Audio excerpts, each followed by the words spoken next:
ओम नमः शिवाय। आस्तिक कहानियों में आपका स्वागत है। सोमवार व्रत की कथा। किसी नगर में एक धनी व्यापारी रहता था। दूर दूर तक उसका व्यापार फैला हुआ था।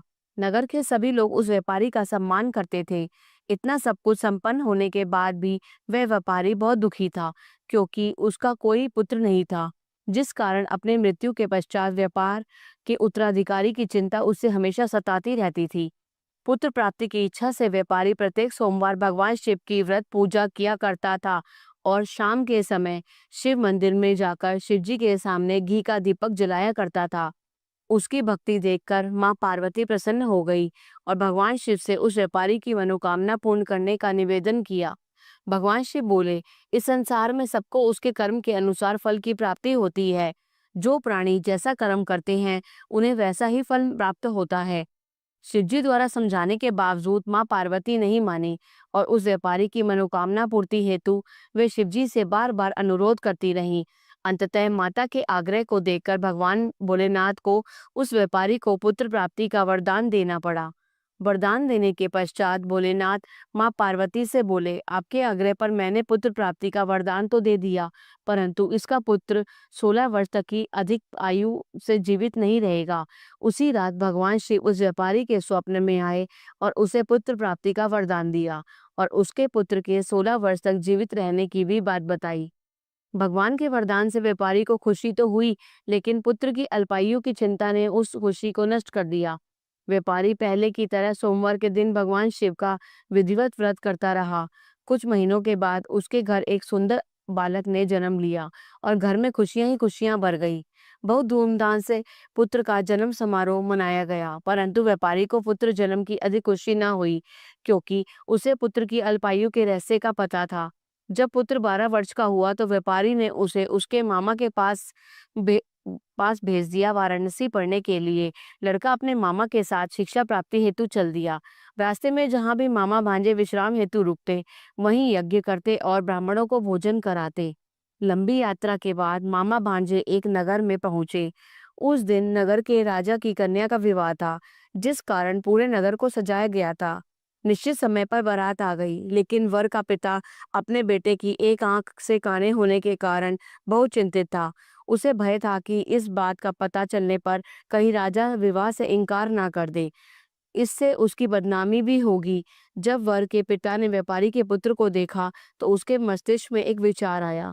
उसने सोचा, क्यों ना इस लड़के को दूल्हा बनाकर राजकुमारी से विवाह करा दूं। विवाह के बाद इसको धन देकर विदा कर दूंगा और राजकुमारी को अपना नगर ले जाऊंगा। वर के पिता ने लड़के के मामा से इस संबंध में बात की। मामा ने धन मिलने के लालच में वर के पिता की बात को स्वीकार कर लिया। लड़के को दूल्हे का वस्त्र पहनाकर राजकुमारी से विवाह कर दिया। राजा ने बहुत सारा धन देकर राजकुमारी को विदा किया। शादी के बाद लड़का जब राजकुमारी के साथ लौट रहा था तो वह सच नहीं छिपा सका और उसने राजकुमारी की ओढ़नी पर लिख दिया, राजकुमारी, तुम्हारा विवाह मेरे साथ हुआ था। मैं तो वाराणसी पढ़ने के लिए जा रहा हूँ और अब तुम्हें जिस नवयुवक की पत्नी बनना पड़ेगा वह एक आंख से काना है। जब राजकुमारी ने अपनी ओढ़नी पर लिखा हुआ पढ़ा तो उसने काने लड़के के साथ जाने से इनकार कर दिया। राजा को जब यह बात पता लगी तो उसने राजकुमारी को महल में ही रख लिया। उधर लड़का अपने मामा के साथ वाराणसी पहुंच गया और गुरुकुल में पढ़ना शुरू कर दिया। जब उसकी आयु 16 वर्ष की हुई तो उसने यज्ञ किया। यज्ञ की समाप्ति पर ब्राह्मणों को भोजन कराया और खूब अन्न वस्त्र दान किए। रात को वह अपने शयन कक्ष में सो गया। शिव के वरदान के अनुसार शयनावस्था में ही उसके प्राण पखेरु उड़ गए। सूर्योदय पर मामा मृत भांजे को देखकर रोने पीटने लगा और आसपास के लोग भी एकत्र होकर दुख प्रकट करने लगे। लड़के के मामा के रोने विलाप करने के स्वर के समीप से गुजरते हुए भगवान शिव और माता पार्वती ने भी सुने। माता पार्वती ने भगवान से कहा, प्राणनाथ, मुझे इसके रोने के स्वर सहन नहीं हो रहे। आप इस व्यक्ति के कष्ट को अवश्य दूर करें। भगवान शिव ने माता पार्वती के साथ अदृश्य रूप में समीप जाकर देखा तो भोलेनाथ माता पार्वती से बोले, यह तो उसी व्यापारी का पुत्र है जिसे मैंने 16 वर्ष की आयु का वरदान दिया था। इसकी आयु पूरी हो गई है। माँ पार्वती ने फिर भगवान शिव से निवेदन कर उस बालक को जीवन देने का आग्रह किया।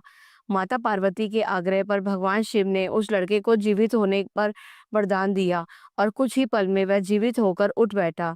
शिक्षा समाप्त करके लड़का मामा के साथ अपने नगर की ओर चल दिया। दोनों चलते हुए उसी नगर में पहुंचे जहां उसका विवाह हुआ था। उस नगर में भी यज्ञ का आयोजन किया। समीप से गुजरते हुए नगर के राजा ने यज्ञ का आयोजन देखा और उसने तुरंत ही लड़के और उसके मामा को पहचान लिया। यज्ञ के समाप्त होने पर राजा मामा और लड़के को महल में ले गया और कुछ दिन में उन्हें महल में रखकर बहुत सा धन, वस्त्र आदि देकर राजकुमारी के साथ विदा कर दिया। इधर भूखे प्यासे रहकर व्यापारी और उसकी पत्नी बेटे की प्रतीक्षा कर रहे थे। उन्होंने प्रतिज्ञा कर रखी थी कि यदि उन्हें अपने बेटे की मृत्यु का समाचार मिला तो दोनों अपने प्राण त्याग देंगे।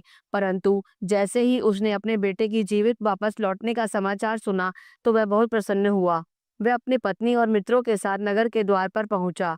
अपने बेटे के विवाह का समाचार सुनकर पुत्र वधू राजकुमारी को देखकर उसकी खुशी का ठिकाना ना रहा। उसी रात भगवान शिव ने व्यापारी के स्वप्न में आकर कहा, हे श्रेष्ठी, मैंने तेरे सोमवार के व्रत करने और व्रत कथा सुनने से प्रसन्न होकर तेरे पुत्र को लंबी आयु प्रदान की है। पुत्र की लंबी आयु जानकर व्यापारी बहुत प्रसन्न हुआ। शिव भक्त होने तथा सोमवार का व्रत करने से व्यापारी की सभी मनोकामनाएं पूर्ण हुई। इसी प्रकार जो भक्त सोमवार को विधिवत व्रत करते हैं और व्रत कथा सुनते हैं, उनकी सभी इच्छाएं पूरी होती हैं। बोलो शिव शंकर भोलेनाथ की जय, माता पार्वती की जय। जय श्री श्याम।